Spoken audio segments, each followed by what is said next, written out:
Telespettatori di 7 Gold, canale 15 del digitale terrestre, siamo di nuovo qui per una nuova puntata di Penalty, tutto il calcio di cui il calcio vero non parla mai. Parliamo di calcio dilettantistico dal campionato di Serie D al campionato di prima categoria, che comunque ancora non è partito, così come non è partito neanche il campionato di promozione, anche se domenica prossima inizierà ufficialmente la Coppa Italia proprio di categoria. Parleremo quindi soprattutto in quest'ora del campionato di Serie D, ma anche delle partite del campionato di eccellenza Girone A e Girone B. Con noi il club manager della città di Aciriale, un amico anche di Penalty, ovvero Fabio Capuana. Ciao Fabio, ben trovato. Ciao Ettore, buon pomeriggio a te, buon pomeriggio ai nostri amici telespettatori. La prima domanda che ti devo fare: sei contento perché in questo momento hai un ruolo molto importante all'interno di una società storica che probabilmente anche con il tuo ingresso non è escluso cambi marcia anche, forse? Ma tu mi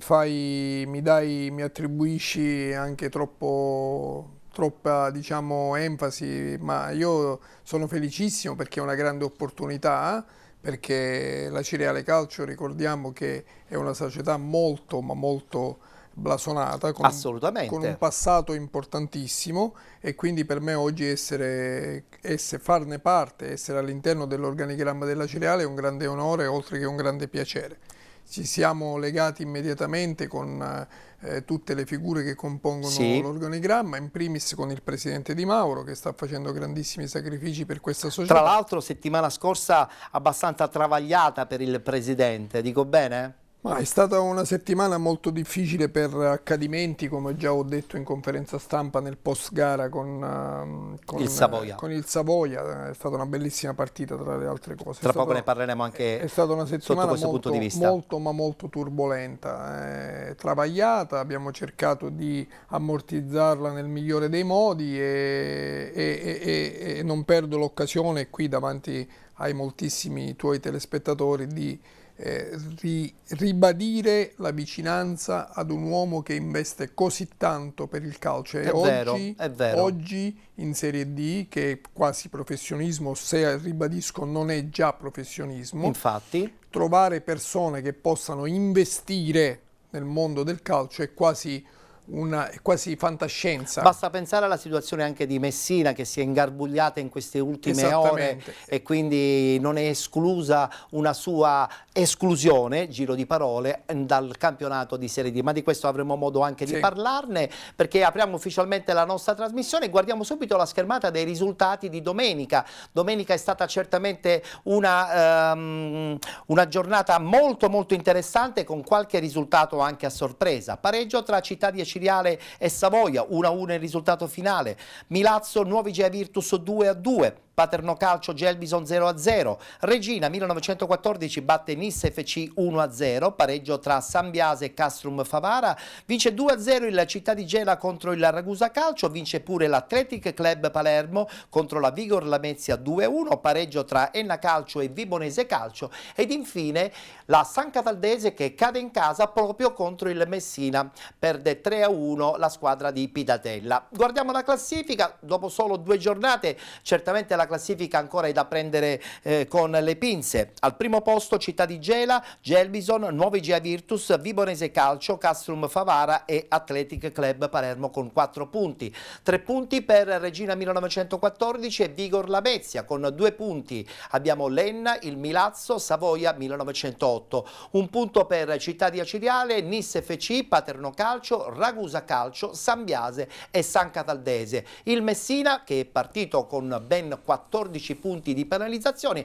attualmente è anche imbattuto, si trova all'ultimo posto con 10 punti di penalizzazione. Guardiamo il prossimo turno, si torna in campo domenica e anche questa prossima domenica ci sono alcuni incontri certamente molto interessanti. Castrum Favara Milazzo, Gelbison Nis FC, Messina Città di Gela col punto interrogativo, Nuovi Gia Virtus Città di Aciriale, Ragusa Calcio Sambiase, San Cataldese Athletic Club Palermo, Savoia 1908 Paterno Calcio, Vibonese Calcio Messina 1914 ed infine Vigor Lamezia che giocherà in casa contro l'Enna Calcio. Allora Fabio, partiamo proprio da questa partita dell'Aciriale, il ritorno in casa con un pubblico presente e non presente, nel senso che si aspettavano più spettatori, però è anche vero che la squadra ha risposto in campo con molta determinazione. 1-1 il risultato finale contro una squadra molto interessante del Savoia. Tu hai visto chiaramente la partita, un tuo pensiero?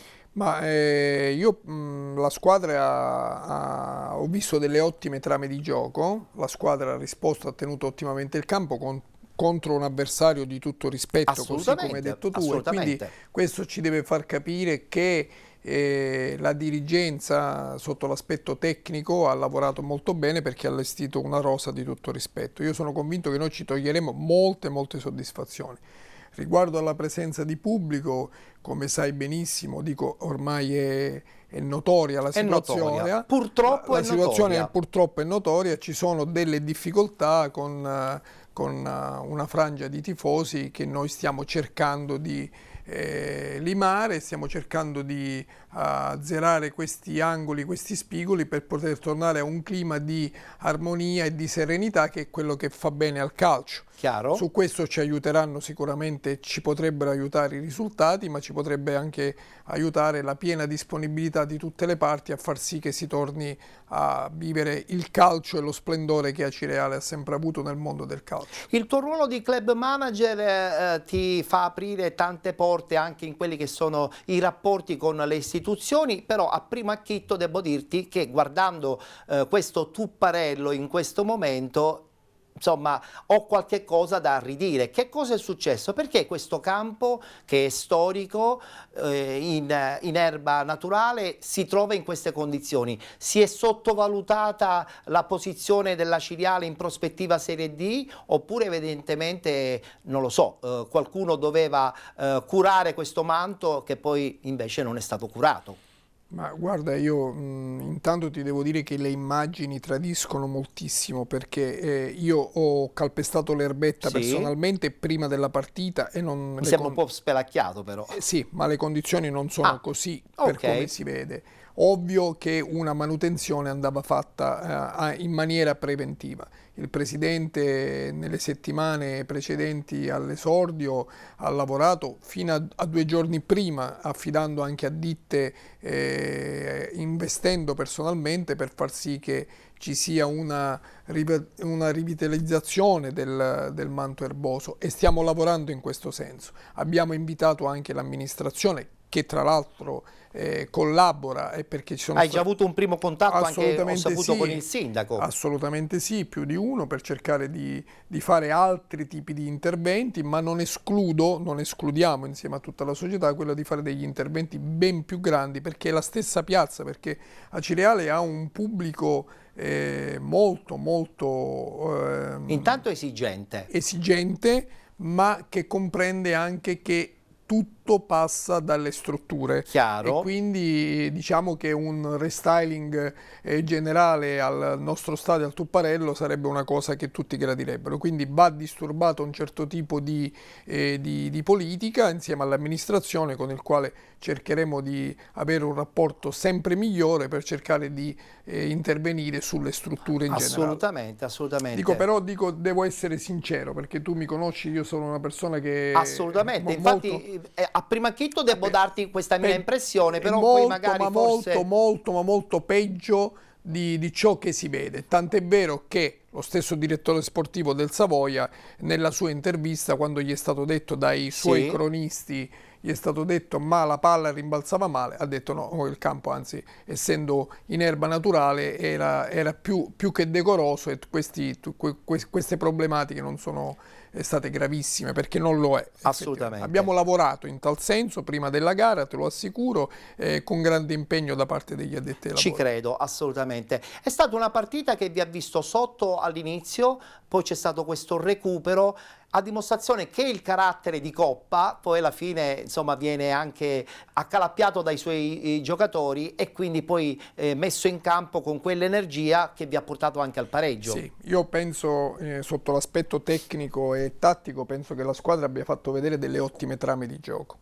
A Mister Coppa vanno i complimenti per come ha lavorato, per come sta lavorando. Tra l'altro ne approfitto pubblicamente per fargli gli auguri perché tra poco tra l'altro lo sentiremo anche in un'intervista post partita. Ha conseguito il patentino da professionista e quindi è fresco. Conosco Marco, la sua determinazione. È fresco di questo importantissimo traguardo. E quindi noi siamo orgogliosi di avere un tecnico così preparato. Chiaro, chiaro. Detto questo, noi abbiamo avuto le occasioni di passare in vantaggio per ben 2 volte, sì. Poi siamo stati puniti dalla legge del calcio e a nostra volta, siccome io dico sempre che c'è un dio del calcio che è infallibile, non ha concesso che questa volta noi fossimo puniti oltre misura. Noi meritavamo molto di più di ciò che abbiamo raccolto per questa partita. Immagino, immagino. Adesso a questo punto sentiamo proprio le parole di Marco Coppa al termine della partita, pareggio 1-1, qualche recriminazione, però è anche vero che la partita contro il Savoia era una partita molto impegnativa, un pareggio che secondo me comunque fa tanta classifica. Sentiamo le parole di Marco.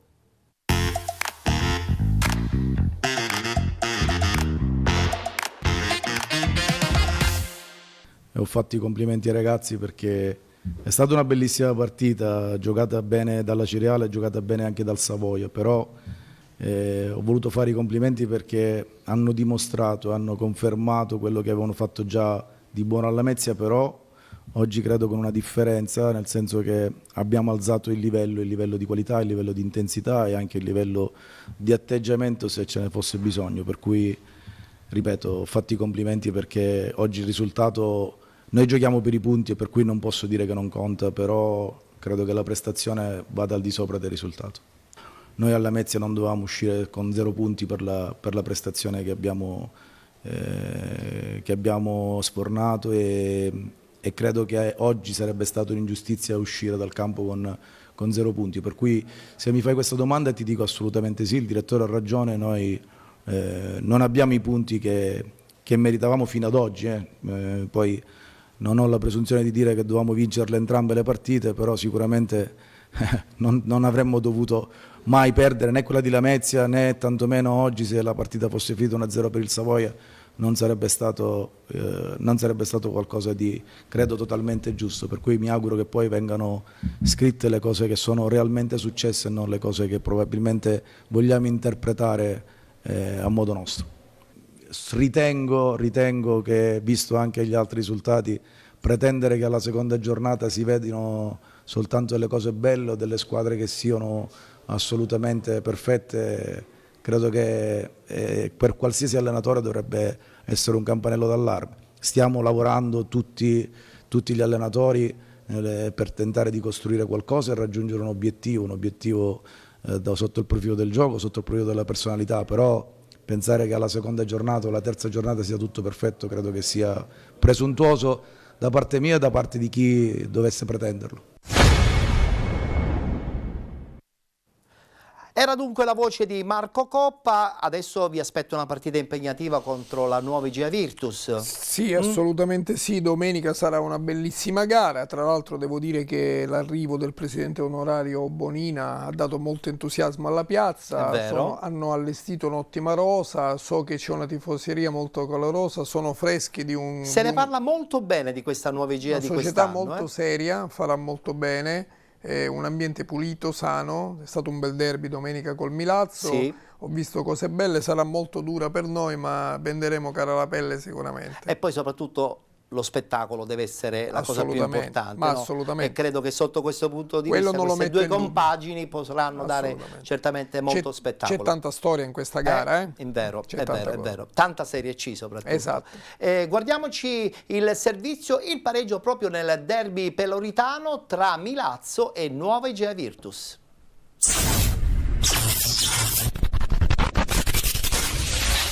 Il Marco Salmeri vestito a festa, gli spalti gremiti, i cori incessanti, tutto diceva derby, ma quello andato in scena tra Milazzo e IGEA Virtus è stato qualcosa di più. È stata una sfida dal sapore antico, vibrante, che ha riportato indietro le lancette del tempo. Dopo oltre 25 anni le due rivali si sono ritrovate faccia a faccia in Serie D nella casa dei rossoblù e lo spettacolo non ha tradito le attese. Partenza a razzo per il Milazzo, determinato e affamato. Al 14° il primo boato scuote lo stadio, corner perfetto di corso, incornata imperiosa di Cassaro che da ex sceglie di non esultare, ma il vantaggio è servito, 1-0 e delirio rossoblù. Il Milazzo spinge ancora e al 35° trova il raddoppio. Giunta viene steso in aria, l'arbitro non ha dubbi e indica il dischetto. Dagli 11 metri si presenta lo stesso Giunta che con freddezza spiazza De Falco e firma il 2-0. Prima rete in maglia mamertina e tifosi in estasi per il doppio vantaggio.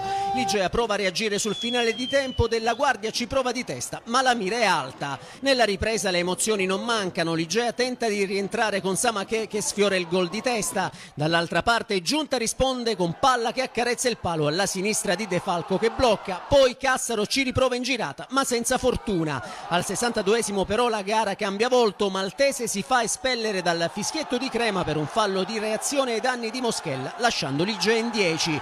Un minuto dopo la favola entra Jacopo Dall'Oglio, milazzese doc che calca per la prima volta il prato del Salmeri dopo una lunga carriera tra Serie B e C, ma proprio quando il Milazzo sembra in controllo l'Igea tira fuori l'orgoglio. Al 71° Samaché riapre i giochi con un colpo da rapace d'aria su assist di Joao Pedro e 2-1 e secondo centro consecutivo in campionato per l'attaccante malese, mentre 6 minuti più tardi la magia di Calafiore che disegna una punizione perfetta telecomandata alla destra di Mileto vale il 2-2, un gol che gela i tifosi di casa e fa esplodere gli ultra giallorossi. Per Calafiore è il primo sigillo in campionato. Il Milazzo tenta comunque il colpo grosso nel finale, ma il diagonale di La Spada all'87° sfiora il palo della porta giallorossa.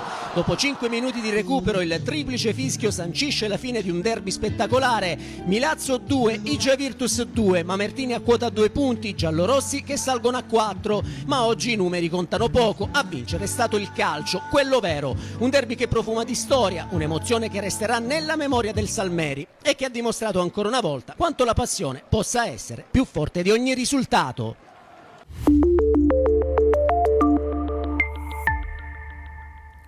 Storico derby dunque tra Milazzo e Nuova IGEA Virtus. Anche il Milazzo è una squadra da tenere a bada perché con questa classifica corta e soprattutto con l'effetto sorpresa non è escluso che lo stesso Milazzo, oltre che la Nuova IGEA Virtus, possono veramente essere delle squadre che possono fare tanto bene in questo girone I. Ma io ho visto tutte le squadre hanno allestite delle ottime rose, ti assicuro che sarà un campionato molto avvincente senza risultati già prestabiliti o preconfezionati. Io sono convinto che sarà un bellissimo campionato. Infatti, e già da queste partite si deduce che sicuramente qualche risultato a sorpresa accompagnerà ogni settimana appunto questo girone I. Parliamo adesso del Paternò.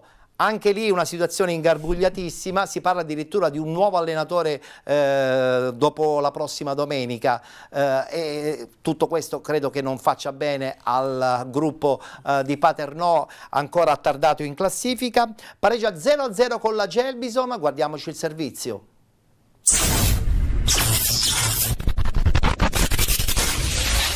Via al racconto della sfida che inizia con la Gelbison pericolosa al 18°, il colpo di testa di Viscomi viene salvato sulla linea da Bulaya. 3 minuti più tardi è ancora la Gelbison a provarci con il lancio di Gorzeleschi per Piccioni che sembra essere totalmente in posizione irregolare, ma la bandierina rimane giù e lui va alla conclusione respinta da un ottimo Branduani, protagonista assoluto della sfida. Al 35° è proprio da un suo lancio che parte la prima occasione del Paternò con la conclusione di Golfo al volo, terminata alta. Nel finale della prima frazione di gioco ecco l'occasione più importante per il Paternò. Marchetti crossa in aria, combina con Fernandez che arriva alla conclusione deviata da un tocco con un braccio di un difensore della Gelbison. Per il direttore di gara Andrea Senes nessun dubbio e tiro dal dischetto. Dagli 11 metri si presenta Golfo che angola troppo e spreca una buona opportunità per il Paternò. Il secondo tempo si apre con un'occasione per i rossazzurri. Marchetti fa tutto bene, serve Ambrogio che prolunga da Youngling,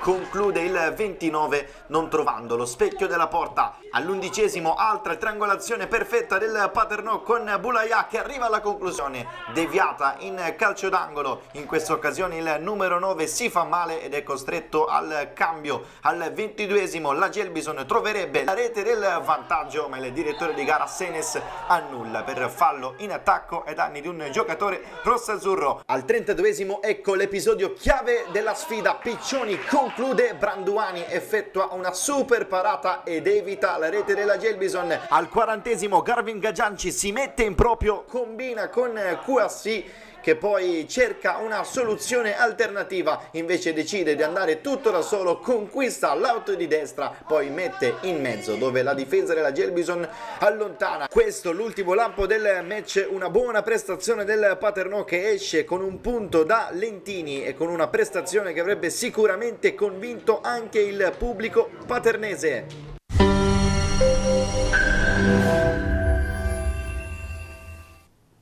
Pareggio dunque a rete inviolate tra Paternò e Gelbison. Parliamo invece di un capitolo certamente non positivo in questo momento per la Nissa, che perde 1-0 contro la Regina, anche se le immagini e la cronaca ci raccontano di una Nissa molto ben messa in campo, che avrebbe potuto certamente fare il colpaccio a Reggio Calabria. Queste sono le classiche partite di Serie D invece, dove in questo caso la Regina, seppur giocando non al 100%, si porta a casa 3 punti in uno scontro diretto che chissà possono diventare fondamentali per la classifica. Ma ancora mi sembra molto presto, ancora ci sono molte pagine da scrivere, però ti devo dire che entrambe sono 2 corazzate, accreditate per... Basta guardare la rosa. Esatto, stare sempre nella parte altissima della classifica, non alta, altissima. Io penso sia ancora troppo presto, ci saranno tante pagine, tante sorprese. È chiaro che andare a Reggio Calabria, io ho visto le immagini del tifo, dico, siamo fuori categoria, assolutamente, quindi non era facile per la Nissa andare. Diciamo che il calendario in questo momento non è stato benevolo con quella che io considero una delle squadre meglio allestite della categoria. Ecco. È vero, è vero. Tra l'altro sottolineiamo che la Nissa ha una rosa, insomma, impressionante proprio per la categoria. Una rosa cioè si possono permettere nomi da titolari in altre squadre in panchina. Una rosa e una dirigenza. Beh, conosciamo quella di Luca Giovannone. Esatto, ma non solo, anche il contorno, allestita per fare un campionato di vertice, molto organizzata, molto attenta, quindi io dico che alla lunga poi i valori escono sempre nel mondo del calcio, quindi diciamo che il calendario, ripeto, non è stato benevolo e non era facile andare a Reggio Calabria, quindi i tifosi della Nissa devono solo aspettare. Devono stare tranquilli, sì. Devono stare tranquilli. Allora guardiamoci gli highlights. Vittoria della Regina 1-0 contro la Nissa.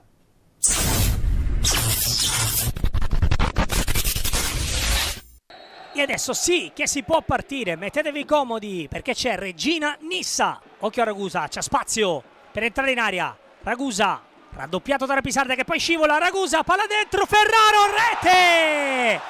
E il vantaggio della Regina con l'autogol. Anche se va ad esultare Ferraro. Tanto campo sulla destra per Kragl.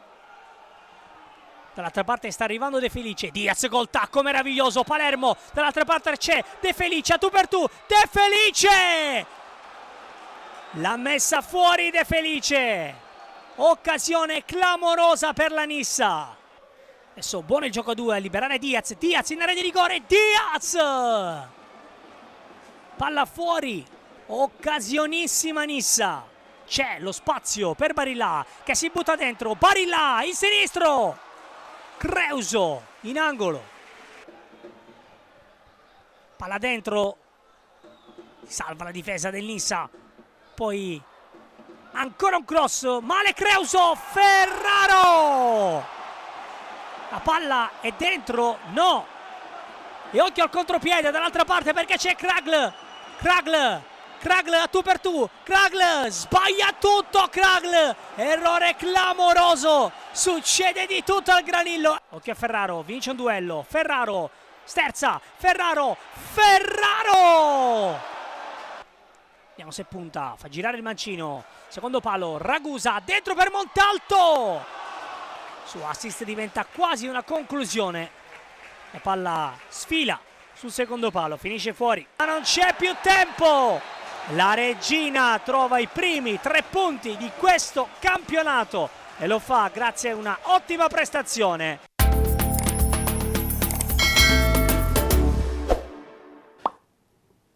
Insomma, è andata male alla squadra di Napoli, ma si rifarà, ne siamo pienamente convinti. C'è un organico, c'è una dirigenza e poi c'è soprattutto un gruppo di tifosi che segue appassionatamente questa squadra nissena, quindi siamo pienamente convinti che è stata soltanto forse una giornata troppo calda, perché so che a Reggio Calabria proprio quel giorno, domenica, c'era una temperatura assolutamente impossibile per le 15 per giocare una partita di calcio. Sì, diciamo che la temperatura sicuramente non era agevole per giocare, ma dico questo è in questo momento... È vero. La temperatura è questa e questa è la stessa temperatura c'era per la Regina. Chiaro, è logico. È vero, devo essere sincero. Assolutamente, assolutamente. Allora, voltiamo pagina perché dobbiamo parlare di Sambiase Castrum Favara, che al debutto insomma ha battuto la Regina, quindi erano molto galvanizzati, hanno continuato su questa scia, perché pareggiare in casa del Sambiase non è mai facile. Nel frattempo possono già partire le immagini di questo pareggio 1-1. Sambiase lo scorso anno assolutamente squadra rivelazione, però è anche vero che la squadra di Infantino per questa categoria è una squadra che deve per forza insomma, avere questo atteggiamento di aggressività in ogni partita, perché sa che ogni partita vuol dire un punto, vuol dire una certezza di permanenza in categoria. Ma mi pare che lo stiano incarnando questo spirito. Infatti, poi soprattutto le squadre di Infantino. Mi sono sentito ieri sera con il mister, io lo chiamo maestro perché per me lo è il condivido maestro, assolutamente il tuo pensiero. E mi sono sentito ieri sera per altri fatti, gli ho fatto i complimenti, ha cominciato benissimo, ha già fatto 2 bellissime partite. Ha battuto la Regina in casa e non è da poco. E quindi già è un pezzo di storia per il Favara. E poi anche quella di domenica è stata una bella partita. Io lo considero un gentiluomo, un romantico del calcio. Ieri sera siamo sentiti per altri fatti, gli ho fatto i complimenti, mi ha ribadito, cosa che non sapevo, che lui è una cese di adozione. Sì, ha giocato tanti anni anche proprio con la squadra. Mi dicevano oggi i dirigenti, mi sono fatto spiegare le dinamiche, lui è uno di quelli che ha contribuito alla famosa Serie B della Cireale, sì, quindi assolutamente. è anche un amico anche su questa veste. Assolutamente. Per me è un grande della Serie D. Condivido, d'altra parte non ci dimentichiamo che lo scorso anno è stato costretto quasi a fare i play-out perché gli sono stati tolti tutti quei punti importanti acquisiti, eppure è riuscito a salvare la squadra. In molti lo davano già per spacciato, invece a conferma della sua determinazione e anche di una squadra che era già interessante lo scorso anno. Quest'anno c'è stato qualche aggiustamento, però ha confermato che lo zoccolo duro, se è determinato, anche quest'anno può dire la sua. Assolutamente sì, io lo paragono, lui è il nostro Nicola della Serie D. Bravo. Allora, adesso parliamo invece di un'altra partita che vi interessa in un certo senso, no? Il Città di Gela che vince al suo rientro in Serie D in casa, vince 2-0 contro il Ragusa Calcio. Che Città di Gela ci dobbiamo aspettare quest'anno? Una società molto attrezzata, una bella rosa, cercano loro e condivido, stanno lavorando in sordina, ma ti posso assicurare che dagli esperti e dagli addetti ai lavori è accreditato come una squadra che farà molto bene e che ha delle ambizioni importanti.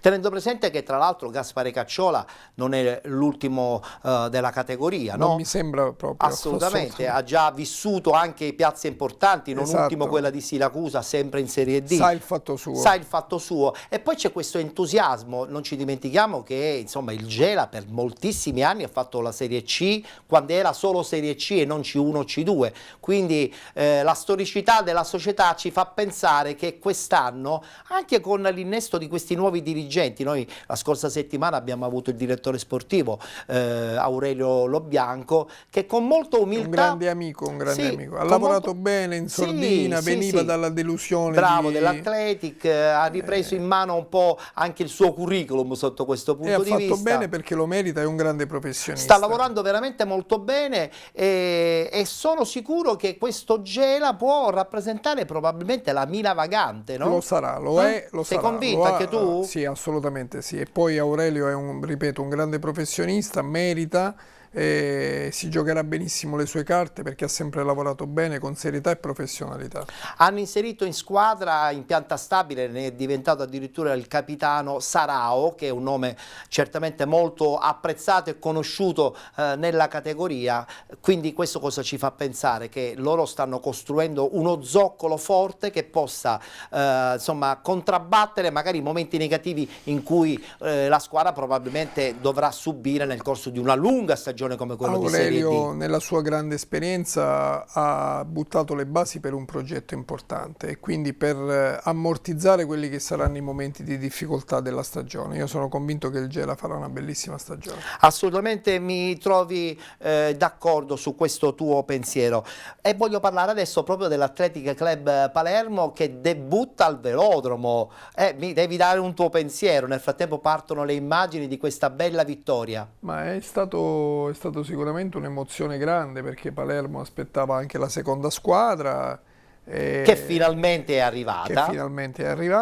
E sono sicuro che Palermo e i palermitani potranno prendersi molte soddisfazioni quest'anno, ma sia dalla squadra tra virgolette maggiore, ossia il Palermo, perché ha allestito un'ottima squadra, un allenatore d'esperienza, vincente, Pippo Inzaghi, non ha bisogno di presentazioni, non ha bisogno che siamo io e tu a descrivere chi sia Pippo, ovvero Super Pippo, ma sono convinto che l'Athletic Palermo dirà la sua, una bella squadra e poi anche lì c'è una società molto solida dietro, ci sono delle dinamiche molto importanti. L'arrivo di Perinetti ha dato anche un taglio ancora più professionale. Assolutamente sì, e io sono convinto, e questo ecco voglio spezzare una lancia, io sono convinto che la professionalità, la preparazione, l'aggiornamento continuo, il prepararsi continuo e l'investire su certe figure, perché i campionati non li vincono soltanto le rose, i campionati li vincono i particolari, le società,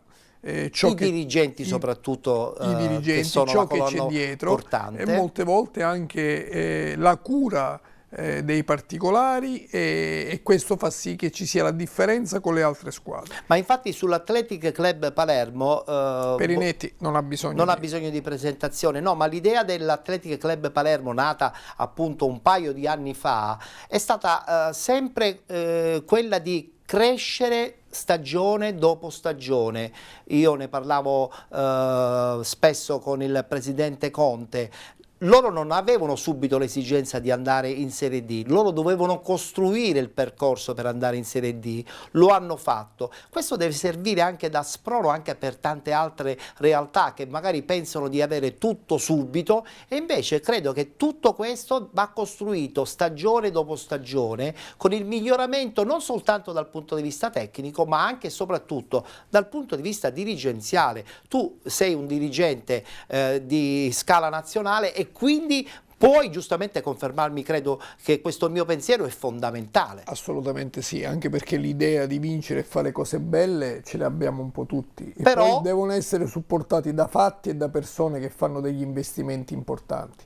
A tal proposito l'uso e il costume che molte volte si diffonde di voler tutto subito è agevolato anche dal fatto che molto spesso è molto facile chiedere dei ripescaggi. Sì. E questo è un uso comune che va a scoraggiare un po' invece chi investe realmente stagione dopo stagione per salvarsi, per fare degli ottimi campionati.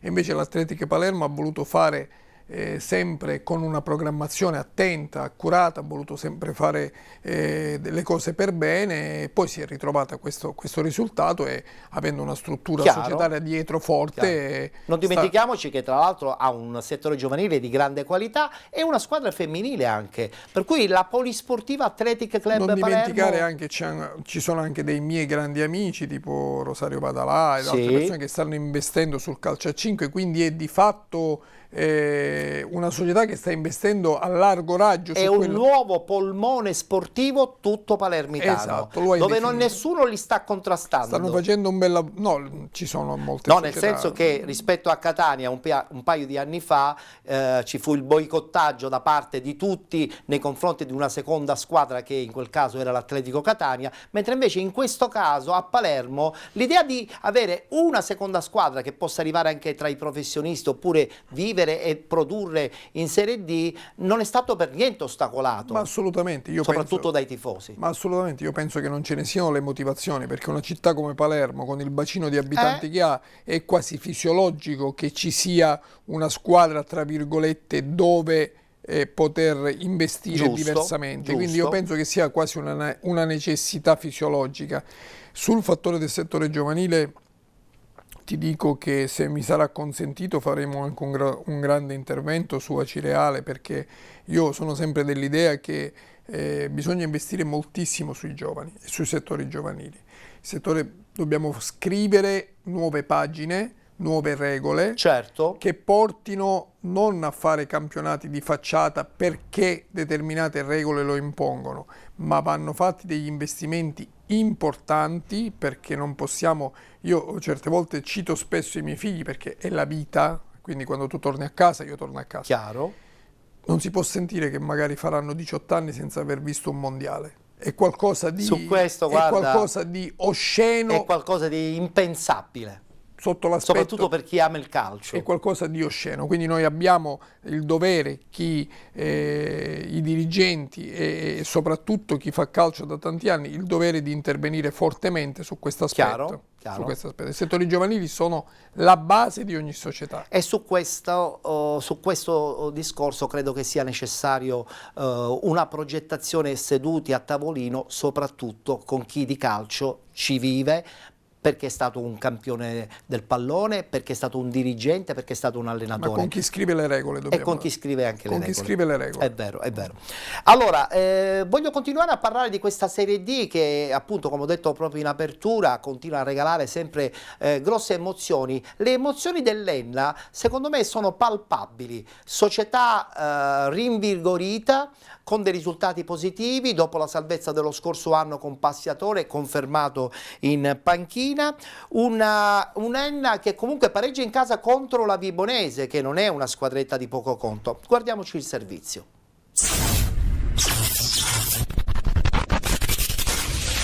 Dopo il pareggio esterno contro il Ragusa, l'Enna esordisce in casa in campionato e lo fa contro la Vibonese, che vuole confermare quanto di buono fatto alla prima giornata.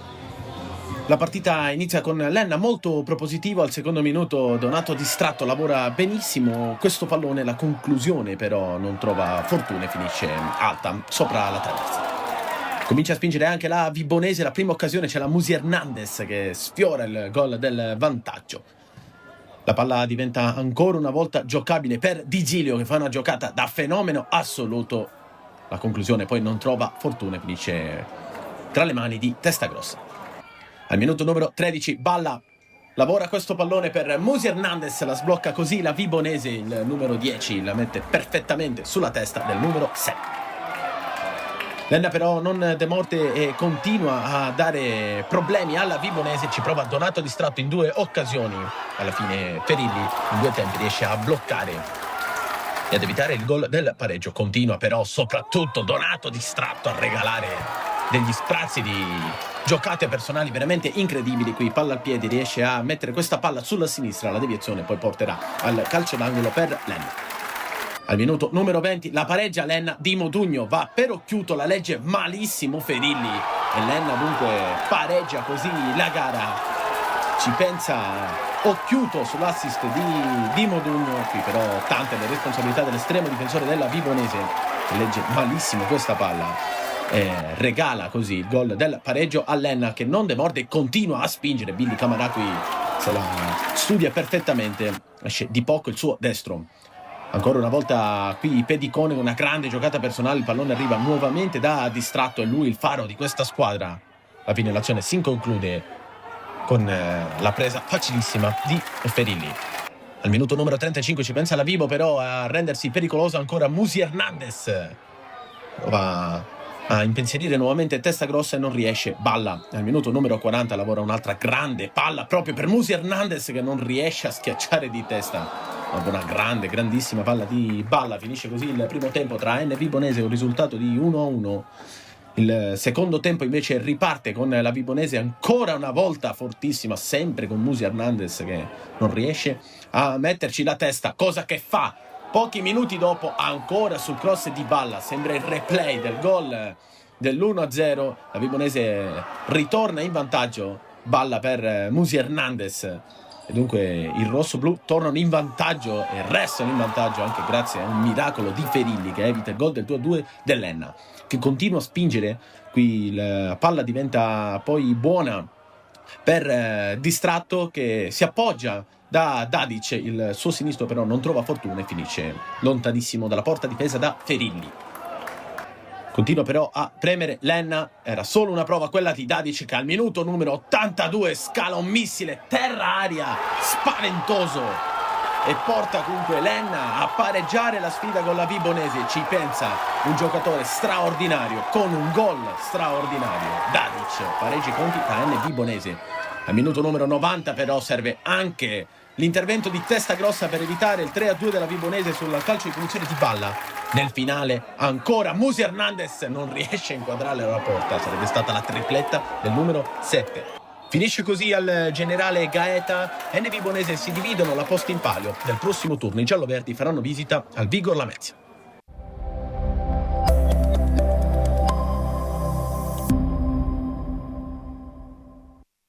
Pareggio 2-2 dunque dell'Enna contro la Vibonese Calcio, e chiudiamo il tabellino riguardante il campionato di Serie D. Lo facciamo con questa sconfitta un po' inaspettata, ma credo che comunque il Messina dalla sua ha messo molta determinazione, portando via 3 punti pesantissimi da San Cataldo. Adesso non conosciamo il futuro della squadra messinese, però dobbiamo dare merito a Romano per essere riuscito in poco tempo ad assemblare un 11 che comunque gioca un bel calcio. Non per niente vince 3-1 contro la San Cataldese. Guardiamo gli highlights.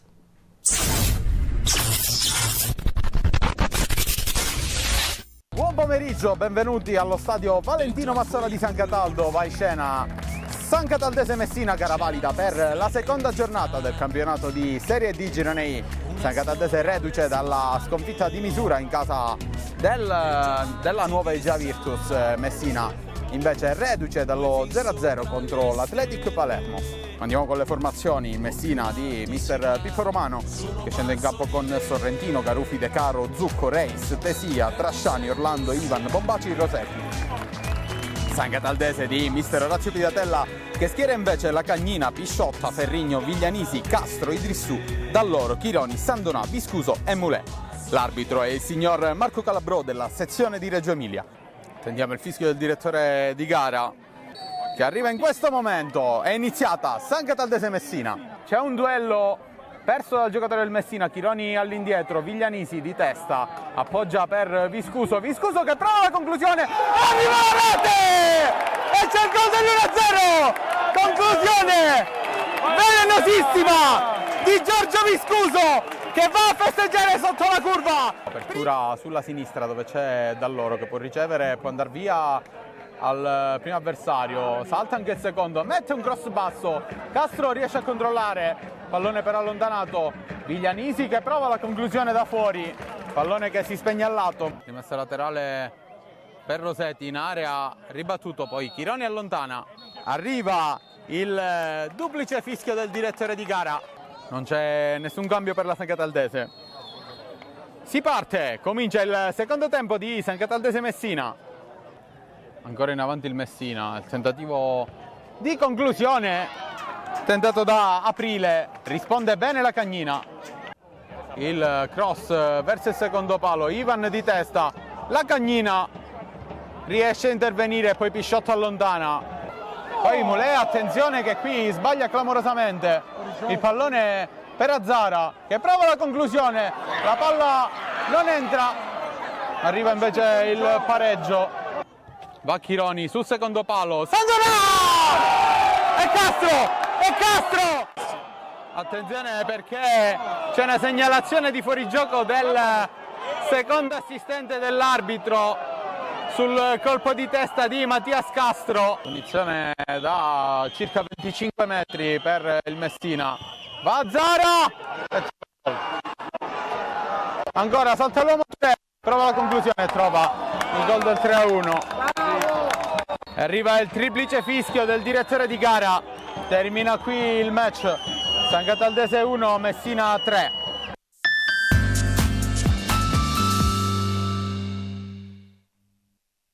Sconfitta della San Cataldese ad opera del Messina, 20 secondi soltanto a tua disposizione perché mi devi dare il tuo pensiero su questo Messina che probabilmente al 99,9%, perché queste sono in questo momento le percentuali che ci sono arrivati, probabilmente verrà escluso dal campionato.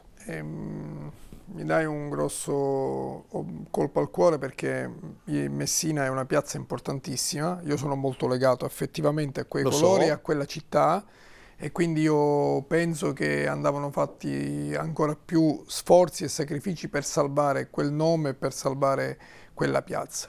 Ne approfitto anche, quindi non tocca a noi giudicare. Certo, ci mancherebbe, noi raccontiamo solo i fatti. Esatto, in tribunale purtroppo si è spostata la gara, si è spostata in tribunale, ci saranno poi i fatti a dire quello che sta accadendo e ciò che è accaduto. Aggiungo soltanto, vorrei fare un grosso in bocca al lupo e esprimere la mia solidarietà mia e a nome della Cireale Calcio al presidente della San Cataldese, perché ci sono stati anche lì degli episodi poco gradevoli, e quindi alla solidarietà di tutti noi addetti ai lavori, perché certe cose devono smettere, perché anche lui, come il nostro presidente Di Mauro, è uno che investe molto da molti anni, con serietà, con professionalità, impegno impressionante, e quindi non è corretto che si ripaghi in questa maniera gente seria come al nostro presidente Di Mauro e come a lui. Giusto. Va bene, allora a questo punto ci fermiamo, c'è la pubblicità e poi subito dopo parleremo del campionato di eccellenza. A tra poco.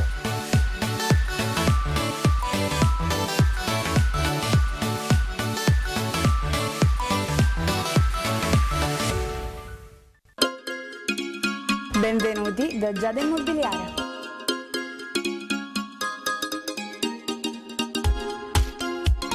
La professionalità come punto di partenza, la qualità dei servizi come riferimento essenziale. Tutto questo è Giada Immobiliare di Giuseppe D'Antoni.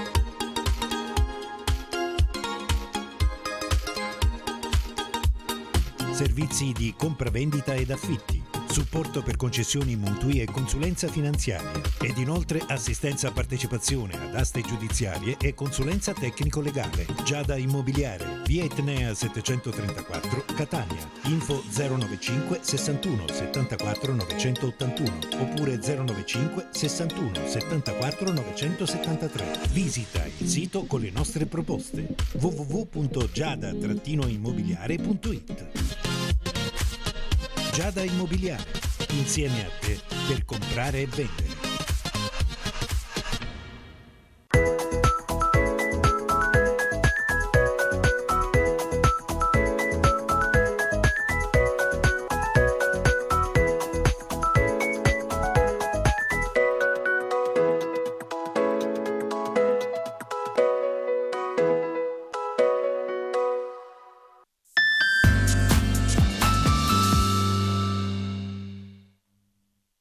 Siamo visibili ogni mercoledì alle 15:20 in diretta sul canale 15 del Digitale Terrestre, siamo anche comunque visibili attraverso la nostra pagina Facebook Penalty e anche in versione on demand sul canale YouTube Penalty Programma Sportivo. Allora partiamo subito con il campionato di eccellenza, andiamo di fretta, due gironi importantissimi che hanno aperto i battenti ufficialmente questa domenica. Questa è la giornata inaugurale nel girone A.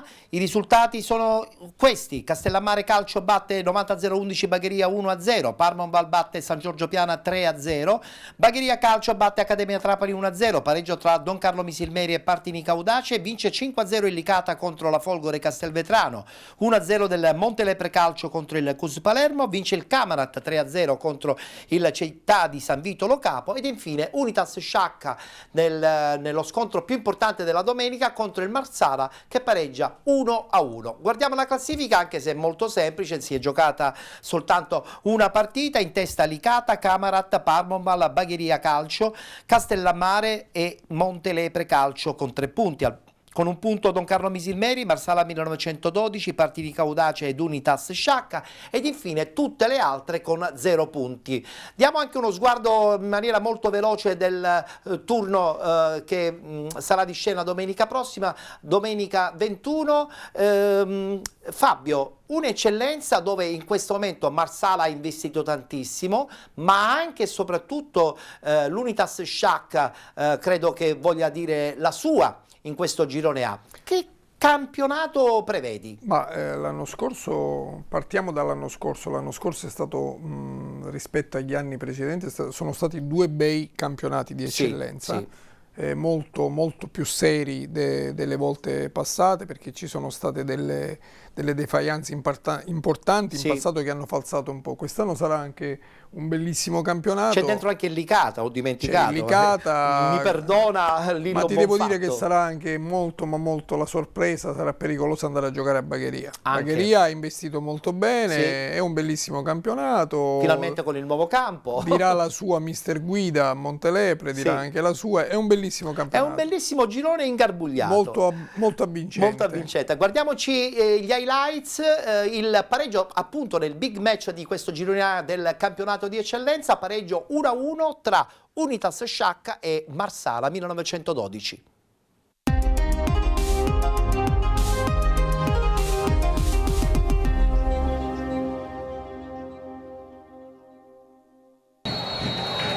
È iniziata con il Marsala in possesso palla, che prova subito ad imbastire la prima azione d'attacco con il pallone che però sfila sul fondo.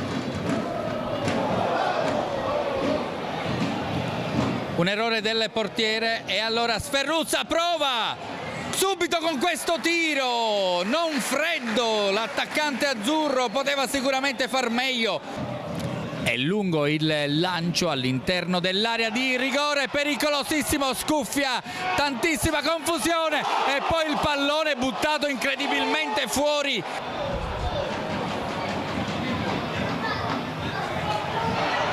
È tutto regolare, Fradella fuori dal campo, lo Sciacca ci prova con questo tiro che termina sul fondo.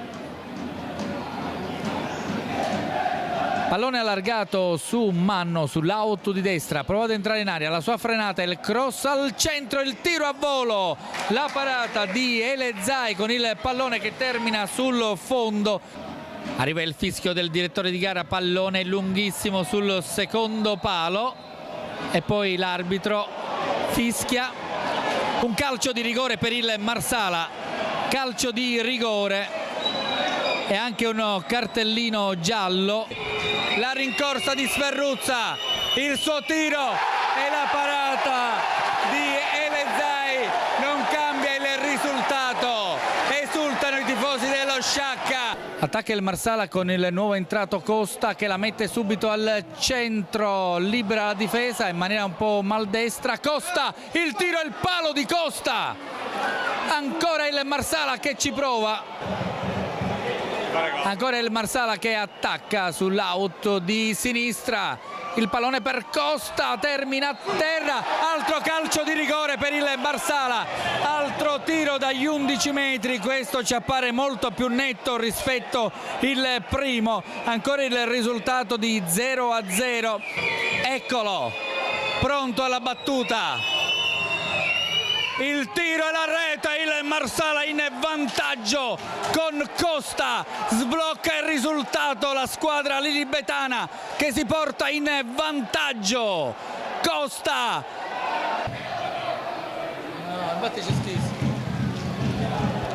Ancora lo Sciacca con questo tiro che scuffia, neutralizza naturalmente la squadra di casa. Adesso sta portando i suoi giri del motore a 1000 per provare a ristabilire le distanze.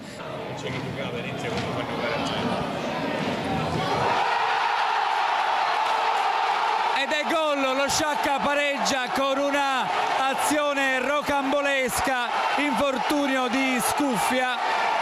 E arriva il gol, lo stesso Scuffia reclama per una spinta, ma per il direttore di gara è tutto regolare e arriva nel modo più inaspettato il pareggio. Arriva il triplice fischio del direttore di gara che spedisce entrambe le formazioni negli spogliatoi. Termina 1-1 il match tra Unitas Sciacca e Marsala 1912. Alla rete di Costa ha replicato Pierce per il definitivo 1-1.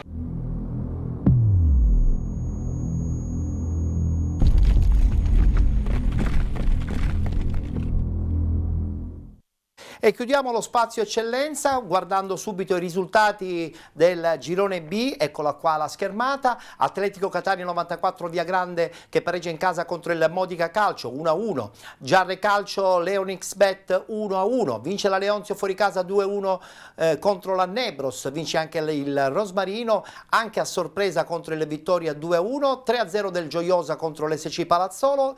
2-0 del Mazzarone Calcio contro il San Fratello Acquedolcese. Pareggio tra Calcio Avola 1949 e Messala 1966 ed infine Melilli che vince 2-1 contro il Niscemi FC. Anche qui dopo la prima giornata classifica assolutamente facile da leggere: Gioiosa, Mazzarone Calcio, Leonzio 1909, Melilli, Rosmarino con 3 punti, 1 punto per Atletico Catania 94 Via Grande, Giarre Calcio, Leonix Bet, Modica Calcio, Calcio Avola 1949 e Messana 1966 e poi tutte le altre squadre con 0 punti. Dobbiamo spendere 30 secondi, però sappiamo benissimo che di questo girone B la cosa che più ci sorprende è che anche qui ci sono squadre che hanno tanto investito. Abbiamo il Modica Calcio, abbiamo l'Avola, abbiamo anche il Mazzarone Calcio che insomma in silenzio ha costruito un 11 molto interessante con Ezio Raciti. Sulla scorta e sulla scia della stagione scorsa devo dire che anche questo è un bellissimo campionato e ci darà tante soddisfazioni. È più difficile quello di quest'anno o quello dello scorso anno, quando la gara era un po' solamente tra Vittoria volendo e Modica? Seppur poi dopo è andato a vincerlo in Milazzo. Io penso che quest'anno ci sarà qualche incomodo in più, ci darà grande soddisfazione. Domenica ho avuto i 2 direttori sportivi della Nebros, è un mio grande amico, Giovanni è un grandissimo amico, e dall'altra parte c'era Saggio che è un grandissimo, Francesco è un altro mio grandissimo amico, e ti dico che la Leonzio quest'anno farà un bel campionato e hanno dei progetti importanti. Hanno dei progetti importanti, anche se all'inizio si parlava addirittura di non iscrivere la squadra, solite vecchie discussioni che poi invece alla fine si dissolvono quando c'è da giustamente investire, pagare una tassa di iscrizione in federazione e iniziare il campionato. Quindi in bocca al lupo a tutte le squadre del campionato di eccellenza. Siamo ai saluti. Fabio, sono contento perché finalmente non sei venuto soltanto con un ruolo istituzionale di federazione, adesso dopo aver messo da parte questa bella esperienza con la FIGC ti sei imbarcato anche in questo progetto della città di Aciriale, sei a tutti gli effetti un po' il braccio destro del presidente, il club manager in questo momento ha un ruolo certamente importante all'interno della società. Ma è una nuova esperienza che ho sposato dopo aver conseguito il titolo di direttore sportivo, l'iscrizione all'albo come professionista. Dico, è un'esperienza che mi affascina moltissimo. Chiaro. Ero stato allettato già diversi anni fa per un'esperienza del genere, avevo detto no per amore alla federazione, per amore di federazione. Resto sempre un uomo delle istituzioni e della federazione perché ne sono fermamente convinto, ma c'è questa grande avventura. Tu mi definisci il braccio destro del presidente, sono un componente dell'organigramma che lavora affinché la Cireale torni là dove merita. È un obiettivo che comunque, come hai detto bene, là dove merita, hanno tutti i dirigenti, no? Cioè si lavora proprio all'unanimo. Si lavora insieme, abbiamo ognuno il nostro ruolo, dei ruoli importanti, ma lavoriamo per un unico obiettivo, quello di riportare dove merita, una città importante come Acireale, che ha un passato calcistico e sociale